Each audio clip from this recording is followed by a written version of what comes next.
მენტორები მაგთი კლუბში იკრიბებიან. სოფო, ანრი და გიორგი იქ არიან. და ყველა თამთას გამოჩენას ელოდება.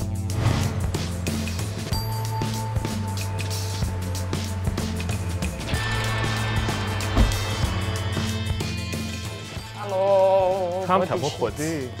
ой, ცოტავიანი ხეშობით. რა, იქ ელოდებოდი, ახლა რომ დავიწყოთ. 4-ეული ადგილზეა. წინ რთული და დაძაბული განხილვაა. აი, რითი დავიწყოთ? ბავშვები ახალია, მაინც ან ბავშვებით დავიწყოთ.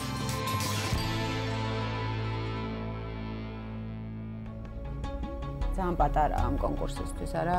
აუ, არ ვიცი. აჭკუაზე ვიყავი, მაშინ როცა ამას კი ვითხარე. კამათში ძალიან დიდი დრო გადის. აი, ამაზე რას ვფიქრობ? ეს არის ერთადერთი კონკურსანტი, რომელსაც ბოლომდე დავიქცა. მე მგონი რომ სწორი იქნება თუ შანსი მისცემ. არ არის სწორი გადაწყვეტილება. აი, ამ შემთხვევაში მე დილემის წინაშე ვდგავარ. მე მგონი რომ იმსახურებს რომ შანსი მივცე. მენტორები ბევრ საკითხზე ვერ თანხმდებიან. მე მგონი უკვე ვიჩხუბებთ ამ საკითხზე. ხო, ვიჩხუბებთ, იმიტომ რომ შენ სხვა აზრზე ხარ, ჩვენ სამი სხვა აზრზე. არას ვამბობ. რატომ? სწორია. როგორ მოხდა რომ თამთა არას ამბობს და უცბად შენ დაიცა?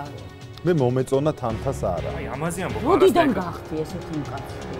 არავით არის კომპრომისები. არა, მე ვამბობ არას. როგორც ჩანს, განხილვა კიდე დიდხანს გაგრძელდება.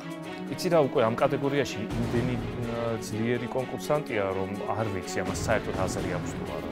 ეს მოსვლის წამიდან ჩემი ფავორიტია, მე ძალიან მომწონს. მე თან მინდა რომ მათეულში იყოს თანხმობაც ცოტა გვიგრძელდება.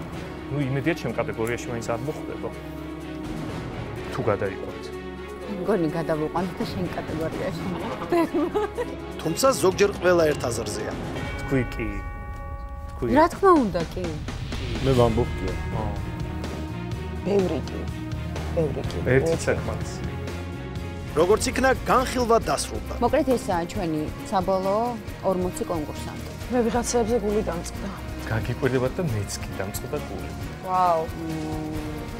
მე ერთი სული მაქვს ნახოთ. ხო, წავ.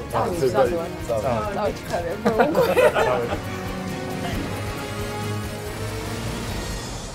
გამოიწერე ჩვენი ადგილი. ამისათვის დააჭირე გამოწერის ღილაკს.